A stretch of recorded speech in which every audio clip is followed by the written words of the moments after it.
सुवृत्ति नमन विद्यार्थियों, आप स्वस्थ रहें, उन्नति करें, इसी मंगल कामना के साथ आज इस वीडियो में हम आपको अपनी पाठ्य पुस्तक आरोह के गद्य खंड के द्वितीय पाठ बाजार दर्शन के बारे में बताएंगे। सबसे पहले हम लेखक के बारे में जानते हैं। पाठ के लेखक हैं श्री जैनेन्द्र कुमार, जिनका जन्म उत्तर प्रदेश के जनपद अलीगढ़ में 1905 में हुआ था। इनकी प्रमुख रचनाएं हैं परख, अनाम स्वामी, सुनीता, त्यागपत्र, मुक्तबोध नामक इन्होंने एक उपन्यास भी लिखा। मुक्तबोध उपन्यास भी इनके द्वारा लिखा हुआ है।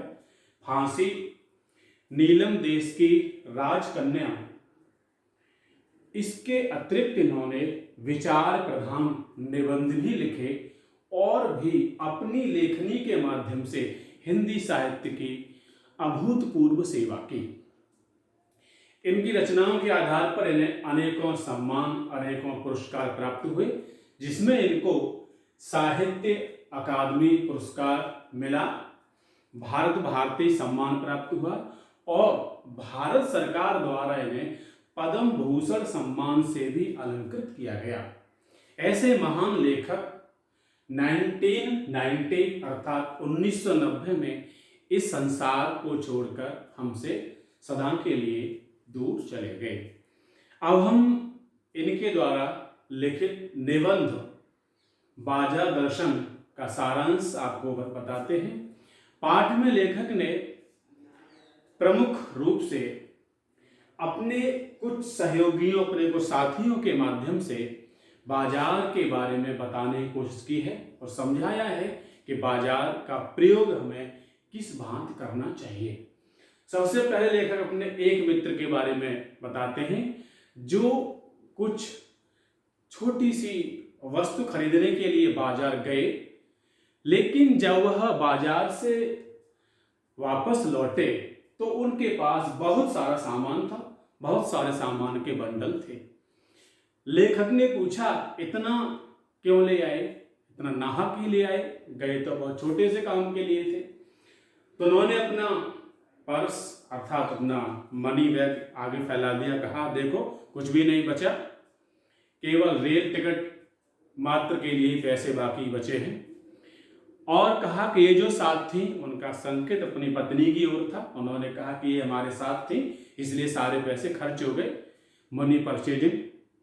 इसके बारे में लेखक ने बताया कि जब हमारे पास धन है, हमारे पास पैसा है, तो हम अनावश्यक वस्तुएं भी खरीद लेते हैं, जिनकी हमें आवश्यकता नहीं है उनको भी हम बाजार की चकाचौंध में फंसकर, बाजार के आकर्षण में फंसकर खरीद लेते हैं और वह वस्तुएं हमें आराम देने के स्थान पर हमारे जीवन में खलल ही डालती हैं। इस तरह से लेखक ने अपने एक मित्र के बारे में कहा कि यदि वह विचार करके जाते हमें क्या खरीदना है, उसके अनुरूप ही कार्य करते तो वह जो उन्हें चाहिए था तो बाजार की सार्थकता दे पाते और अपनी आवश्यकता अनुरूप ही वह खरीद सकते थे।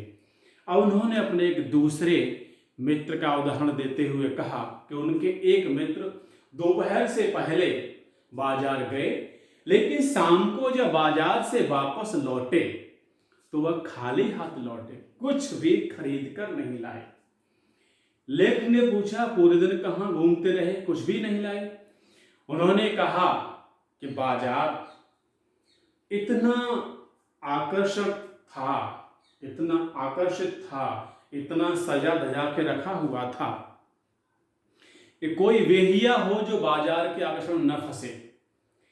एक वस्तु को खरीदें तो लग रहा था दूसरी वस्तु छूटी जा रही है और लग रहा था यहाँ पर बहुत है, हमारे पास बहुत सीमित है, बहुत कम है, क्या खरीदे क्या न खरीदे। इसी ऊहापोह में वह लगे रहे और शाम तक कुछ भी खरीद नहीं पाए। वापस लौटे, कुछ भी नहीं था उनके पास। अर्थात वह भी जब बाजार गए थे तो वह भी यह निश्चित नहीं करके गए थे कि हमें बाजार से क्या खरीदना है, इसलिए वह सुबह से शाम तक घूमते रहे, वहां से कुछ भी अपनी आवश्यकता के अनुसार खरीद कर नहीं ला पाए। इस तरह से उन्होंने भी बाजार को सार्थकता प्रदान नहीं की। तो लेखक ने इसके माध्यम से बताने का प्रयास किया, जब हम बाजार में जाएं तो पहले अपने मन में, यानी हमारा मन भरा हो, अर्थात हमारे मन में यह विचार हो हमें क्या खरीदना है। जैसे हम लू में बाहर जाते हैं तो पानी पीकर जाते हैं, तो हमारे ऊपर लू के लूपन का प्रभाव नहीं पड़ता, लू का असर नहीं रहता।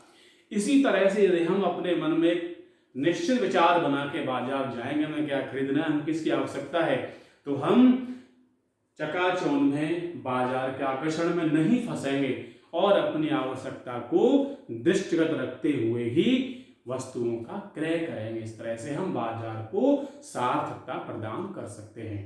इस तरह लेखक ने बताया कि जब भी बाजार जाएं तो मन भरा हो, अर्थात मन में एक निश्चित प्रावधान हो, हमें क्या लेना है, उसके अनुरूप ही हम अपना कार्य करें और दिखावे में, अनावश्यक वस्तु संग्रह में न फंसें। इसी तरह से हम बाजार को उचित शब्दों में या उचित रूप से ठीक उपयोग कर सकते हैं, उसको सार्थकता प्रदान कर सकते हैं। इससे आगे भी आपको दूसरे वीडियो में बताएंगे। So all of you.